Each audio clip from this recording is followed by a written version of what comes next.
Hey guys, welcome back to my channel. This is day 6 of our revisit and remake series where we're finding some of our favorite designs from the past and reworking them to include some gorgeous new paper collections and fun embellishments and trims and new tools and techniques. So this is a tag scrapbook that is created with the Authentique Paper Collection companions. It is super cute. I happen to be a cat person, so I chose the cat patterns from this, but they also have the dog images and fun sentiments in that collection as well. So I'm going to just quickly flip through this book, and then Tech Hubby will add a picture of our original up here so that you can see how they are similar and what we did to improve it. So the cover has lots of fun embellishments and many foam spacers to pop it up and give it dimension. And then I've also added a cute little sentiment here on the side. And so basically the first page is just like the cover of a scrapbook. It has all the dimensional bits on it so that the book will close. I even included this little cat charm and heart, which I think coordinates so perfectly.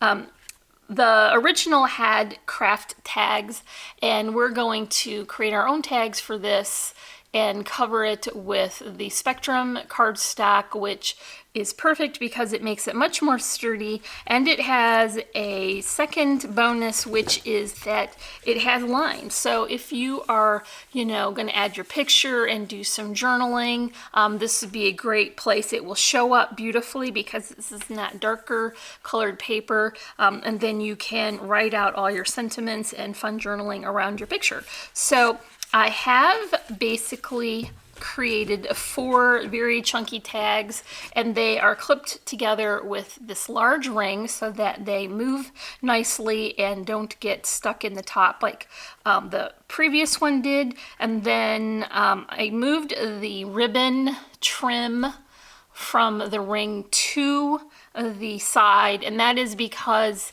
if you're writing your sentiments on the back, what you want to do is take the tag off the ring so that it will be a flatter surface. So here's just a quick flip through of the pages. I used images from the 6x6 paper pad, and then I alternated the pattern paper so that I would have different scales and different sizes, and some are lighter and darker, and that gives us a lot of variety. And then there is the die cut doily for each page. I've got vintage buttons on each page and a pretty coordinating bow that is like the second Spectrum cardstock color, and it really all works so lovely together. Here's another larger image from that, and then layered in the same fashion.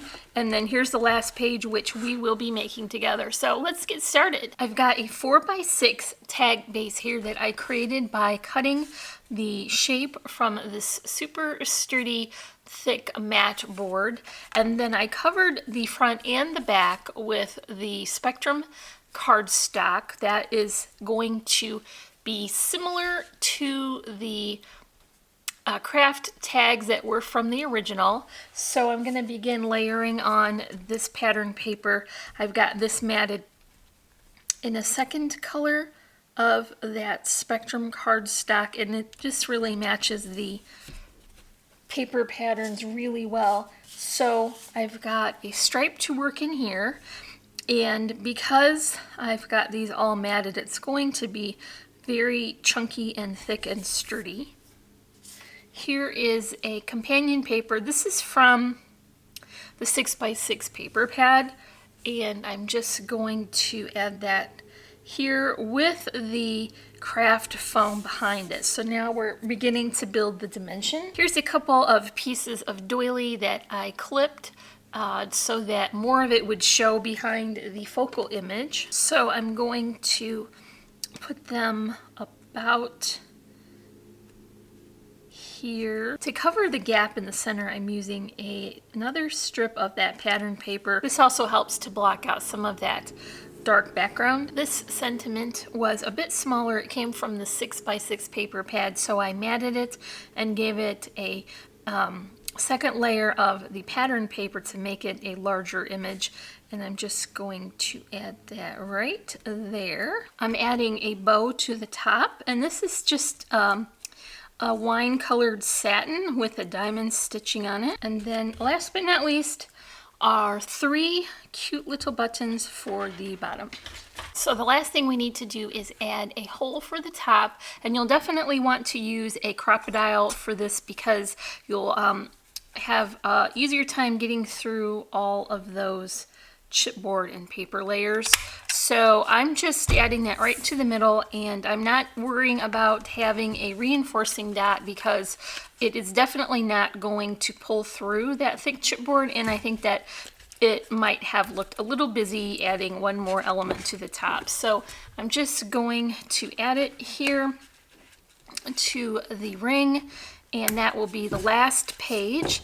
Before we flip it over, I'm going to add this second pattern on the back with the foam adhesive so that it will be popped up and dimensional. So that is it for day 6 of our revisit and remake series. Come back tomorrow for day 7, and that will be the last day of this series. Then we're going to have our 13 days of Halloween start the last week of September. But in the meantime, we will be definitely adding more videos and tutorials, so make sure you come back and check those out. This is once again the Authentique Paper Collection Companions. I will link that in the description below. Also the flowers from Little Birdie Crafts and the trims from Really Reasonable Ribbon. If you enjoyed this video, give me a like, leave me a comment, and if you're not already, I would love for you to subscribe. As always, I'm wishing everyone a happy and productive day, and I thank you so much for watching. Bye!